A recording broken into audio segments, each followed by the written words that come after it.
Бисмилля, альхамдулилля. Мир всем тем, кто на истине. Сегодня, 5 февраля, ровно 19 лет назад, в городе Грозном, в поселке Новые Алды заводского района, провели спецоперацию российские войска, в народе называемая одним словом «зачистка». И именно провели эту операцию ОМОН Санкт-Петербургского ГУВД и Ленинградской области, а также ОМОН УВД Рязанской области. Они провели эту зачистку, оцепив весь поселок, заходя в каждый двор, в каждый дом, проверяя документы каждого человека. И после того, как они провели эту спецоперацию, в этом поселке нашли 60 трупов мирных жителей. По некоторым данным, более 80 убитых. По данным организации Human Rights Watch, 60 убитых женщин, маленьких детей и стариков. Примерно через месяц, 3 марта 2000 года, военная прокуратура Северокавказского военного округа приостановила уголовное дело за отсутствием состава преступления и передали материалы дела в прокуратуру города Грозного, которые через 2 дня, 5 марта, возбудили уголовное дело. И через некоторое время они задержали одного человека, милиционера, бойца петербургского ОМОНа, некоего Бабина, за убийство старика и кражу 350 рублей и серег. И этот человек, единственный задержанный, как-то исчез, пропал этот человек. И 19 лет прошло, его так и не нашли. Человек просто испарился.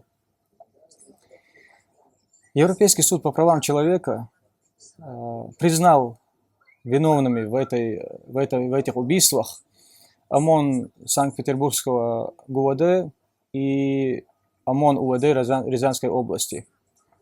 Однако Россия, хоть и признала, что в этот день в Новых Алдах проводили спецоперацию ОМОН Санкт-Петербурга, однако заявили, что вина милиционеров в убийствах не доказана.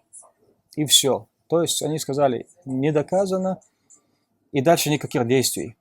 Если вина не доказана, то нужно искать преступников. Нужно же найти тех, кто совершил это злодеяние. Но 19 лет прошло, и никто не найден. И не видно, чтобы кто-то занимался этим делом. Нет расследования. Нет поиска преступников. И это только одно село и один день. А сколько было этих зачисток в каждом селе, и сколько раз они проводились, и сколько убитых. Но тех, кто убивал этих мирных людей, их не ищут, их не находят, до них никому дела нет. Однако мы видим, что даже сегодня, в наше время мы видим, что задерживают чеченцев, судят за те преступления, которые они совершили 15, 20, 25 лет назад. То есть за нападение на сотрудников, за участие в НВФ, незаконных вооруженных формированиях. И несмотря на то, что прошло 20 лет или 25 лет, их разыскивают, это дело расследуется, и этих людей находят, и их судят. Хотя эти люди воевали против тех, кто пришел с оружием в руках, против войск, российских войск, которые пришли завоевать их родину, землю. Они воевали, защищая свою землю. Однако их по сей день находят и судят за это. Но тех, кто убивал мирных жителей, маленьких детей, стариков, ни одного почему-то не могут найти. А точнее, их не ищут. И 250 тысяч мирных жителей, которые были убиты, кто-то их убил, и кто-то должен понести наказание за это. Но мы не знаем даже 5 человек, которые были осуждены за убийство мирных жителей.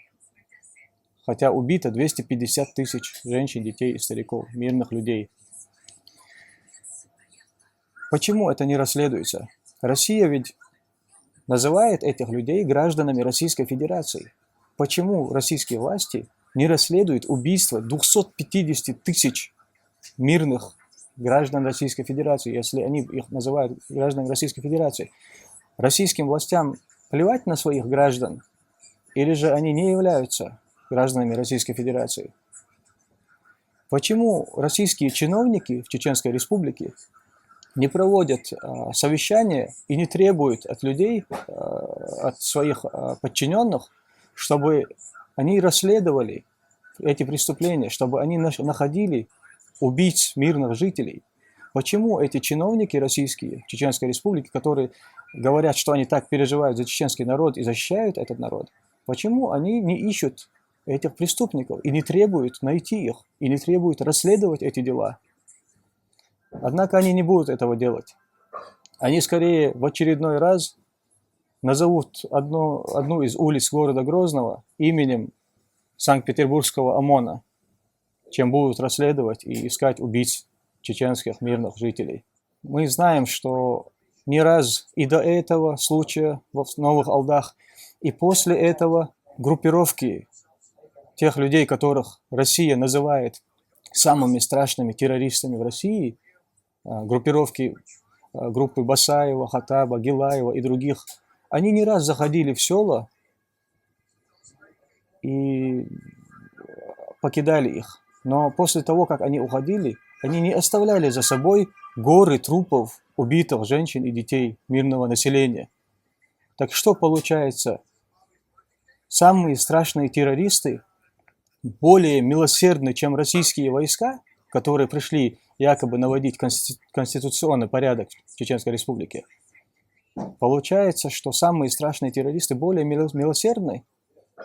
И кто тогда террорист, если после того, как российские войска заходят в населенный пункт, там находят горы трупов мирных жителей? И в конце, хвала Аллаху, Господу миров.